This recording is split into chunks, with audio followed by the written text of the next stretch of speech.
Since 25th of July 2019, when the electoral bills were tabled before Parliament, there have been a number of misrepresentations.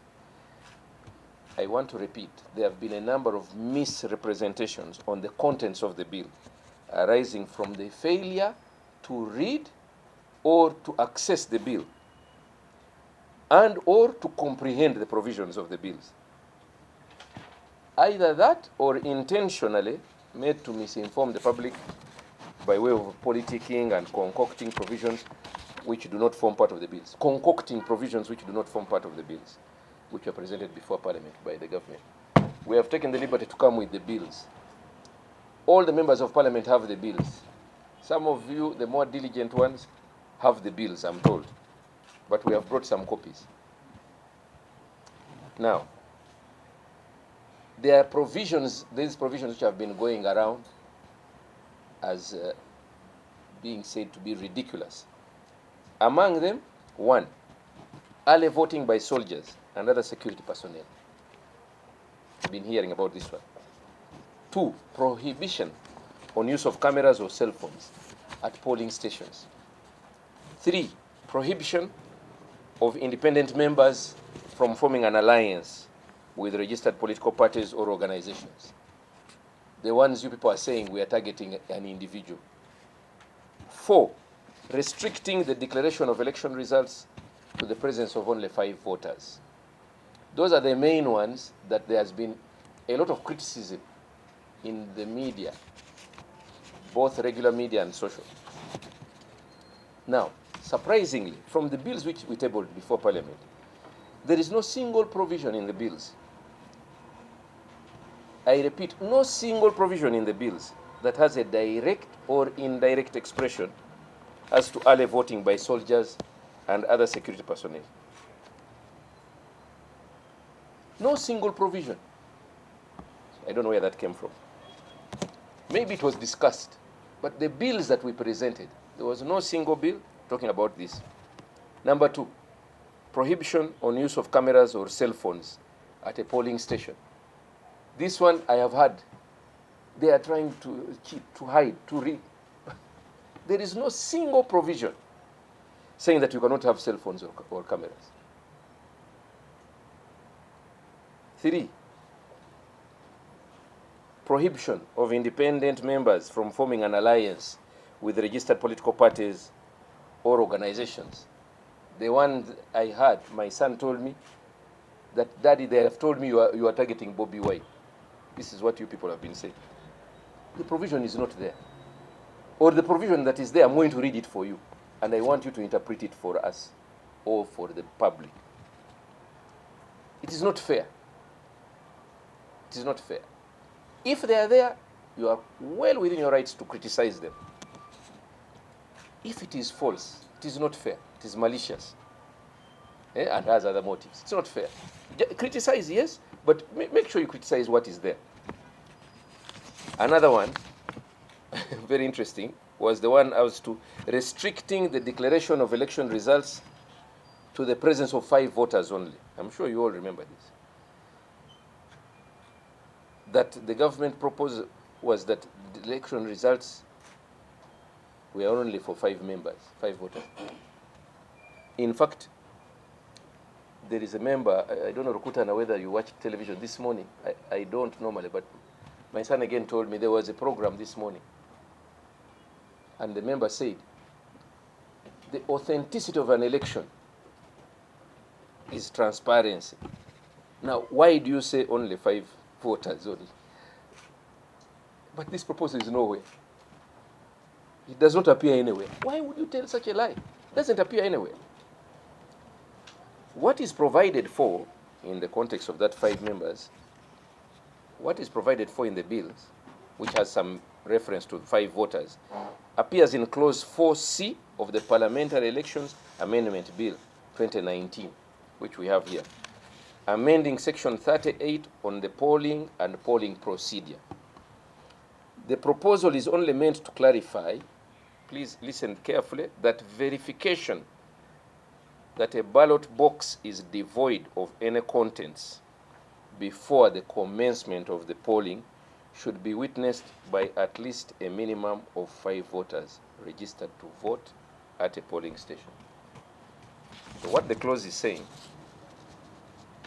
that what is it called? If this was the ballot box, to verify that whether it's empty or not. Yeah? We are saying there must be a minimum of 5 people, minimum, at the beginning of the poll, not at the end.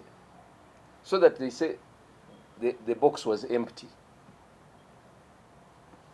5 people minimum or 10,000 people, whoever are there. We are saying it shouldn't be just 2 people or 3, at least 5 people, or 10,000 if they are there, at the beginning. Then after that they check, they say there is nothing, then the voting can proceed.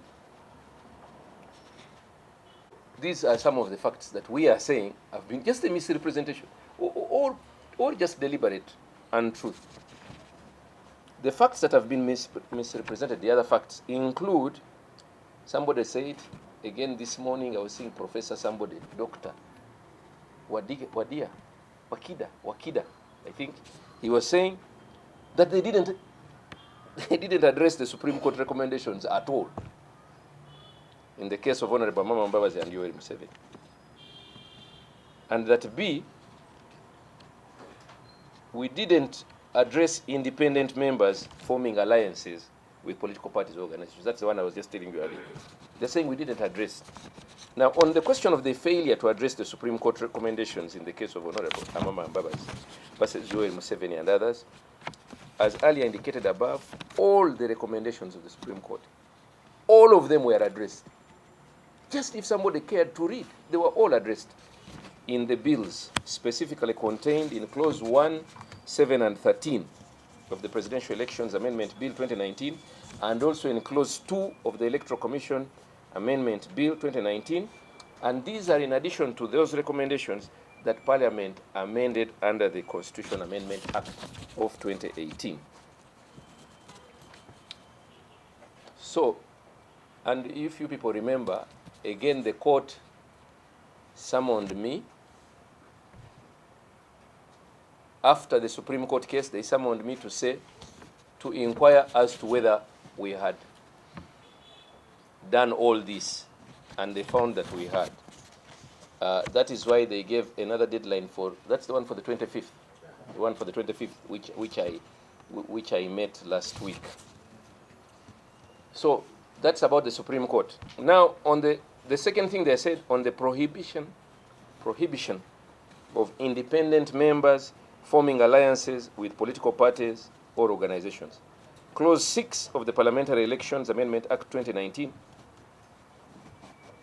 This seeks to amend Section 84 of the Principal Act by inserting subsection 4, which clearly states as follows. A person elected to Parliament as an independent candidate may form an alliance with a registered political party or organization. A person elected to Parliament as an independent candidate may form an alliance with a registered political party or organization. But the forming of such an alliance shall not be construed as joining that political party or organization within the meaning of subsection 1H. Now, ladies and gentlemen, this is the one you people have changed to say we are saying that the individual cannot associate. I can't believe it. It's a complete opposite of what we are saying. If Bobi Wine, in particular, the one you keep on referring to, was here, he should be buying me a beer.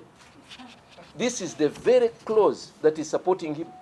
It is, because that's what he's doing. He's an independent, but he's hobnobbing with other political parties. And we are saying that you can do that. But you people are saying that we are not saying that. This is not really, this is not good. So, the above proposed amendment does not in any way prohibit independent members from forming alliances with political parties. It only regulates the relationship of that independent member and the political party or organization within the ambit of the Constitution. Why? Because Article 29 of the Constitution It talks about the freedom of association. Article 83(2)(a) of the Constitution, that one gives the rules for an independent member to join a political party or organization. So we are just saying, just keep within the Constitution. Be friendly to any organization that you want. But how can you people say that we were saying that Bobi Wine should not be, or any independent, let's say, that any independent should not be associated with any political party, when I'm saying the exact opposite? So where did you get that clause from? In conclusion, because it was a short statement, because the only purpose here was just to correct those that we had and saw were misrepresented. That is, the purpose of this was just to inform you and to clarify to the general public that the ongoing discussion by various media houses and social media groups concerning the electoral reform bills that were tabled before Parliament on the 25th were factually incorrect. That's all this press conference was about. We are not discussing the merits because there is another place for that.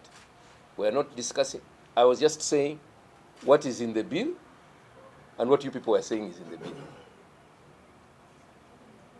And emphasizing that it is not fair to tell the people a different thing just for political mileage.